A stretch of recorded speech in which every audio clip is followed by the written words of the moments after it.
How are you? Seriously, how are you? Are you full of stressful thoughts at the moment? Are you anxious about something that's about to happen? Then mindfulness could be just the thing that you need in order to bring some calmness to your present state. Mindfulness is a practice where you become fully present. You give your full attention to whatever it is that you're doing.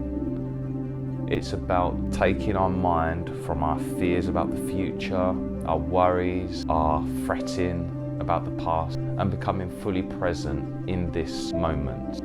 Our mind is a bit like a monkey in the treetops, swinging from idea to idea, branch to branch, not really resting on one thing. Mindfulness is about getting that monkey, getting that mind to just stop and be present, be fully aware in this moment. Because when we're in this moment, it's when those ideas, those worries, those fears that we have, they no longer seem to matter. One book I recommend reading is The Power of Now by Eckhart Tolle. And it talks about how being in this moment, being in this present moment, is how we're able to overcome our fears, our doubts, and just be present and enjoy life.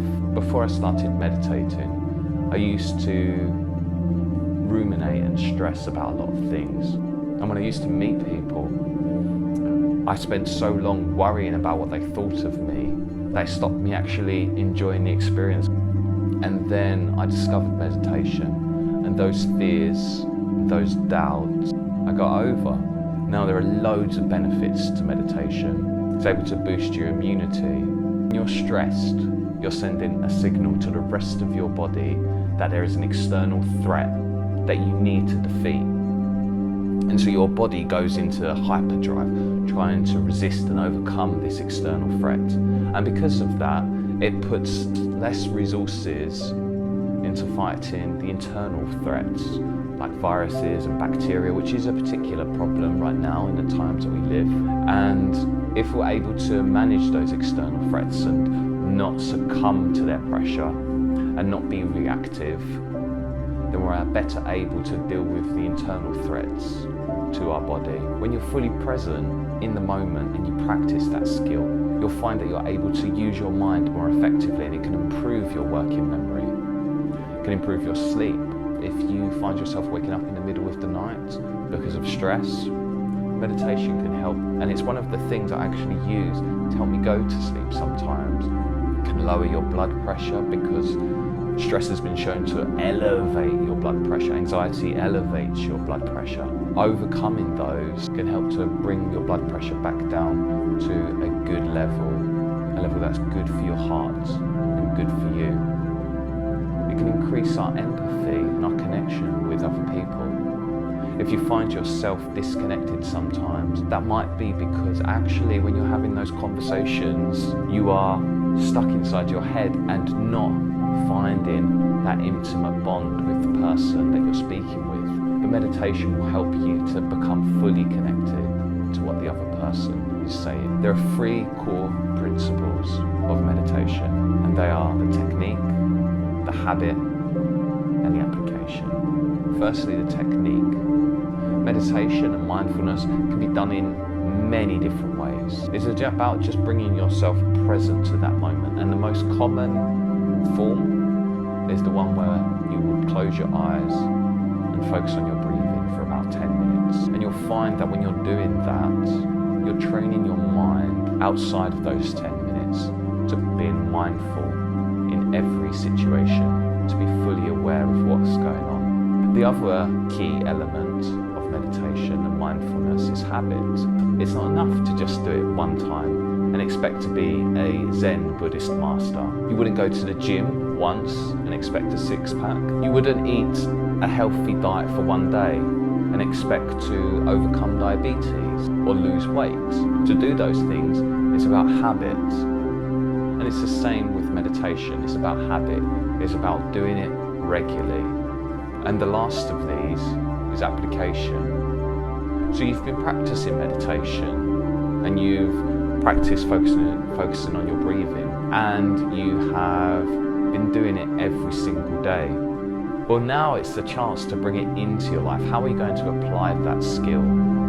Because suddenly you'll find that when you apply your mindfulness practice, it makes connection, it makes things so much easier to do. Before I started meditating, I used to find that I'd pick up my phone and check things throughout the day, even when I was supposed to be working or supposed to be focused on something important. In the evening, when I used to be watching TV, I would have my phone in my hand every 10 minutes, just scrolling. And I wasn't focused on either the phone really or the TV.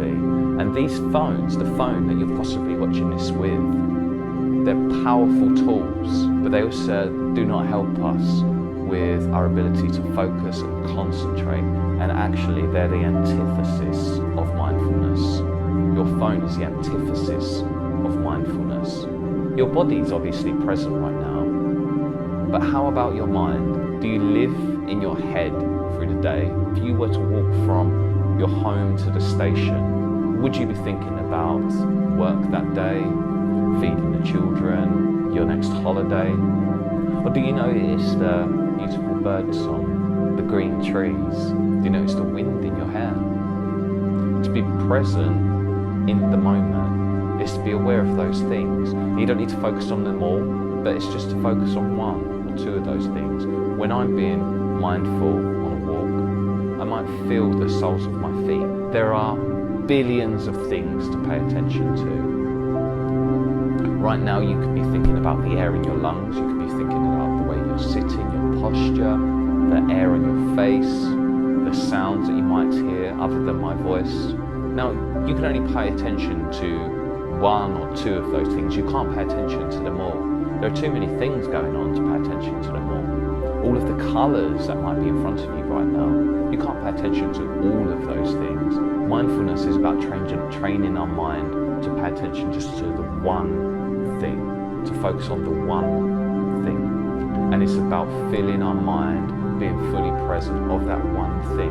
How often in our lives are we fully present in what we are doing? If you're walking to the station, are you fully present? If you are listening to your child tell you a story, are you fully present? Are you listening to those words? Are you listening to what the child is sharing? If you're in a meal, are you fully mindful of the meal, of the taste of the food? Or are you eating while you're doing something else? Are you eating watching TV? Obviously, we can't be mindful in everything that we do, but when we become mindful as much as possible in our lives, we can overcome some of those doubts, those fears, that anger that we might have residing in our body. And we can start to live a much happier, more fulfilled life. And that's why meditation is so powerful. For me, meditation is one of the Holy Trinity for a happy, healthy life. We all know that we're supposed to exercise regularly. We all know that we're supposed to eat well and not shove lots of hamburgers in our gullets and eat lots of processed and fried food. There's a third one, and that's mindfulness. And it's so powerful because if you want to have a happy, purposeful life, mindfulness can help with that. Now I'm going to upload a mindfulness video. I'm also going to link down below to some books that I recommend for mindfulness. Thank you for listening. If you have any questions for me, please ask them. I'm looking forward to hearing anything that you've got to say. I will respond.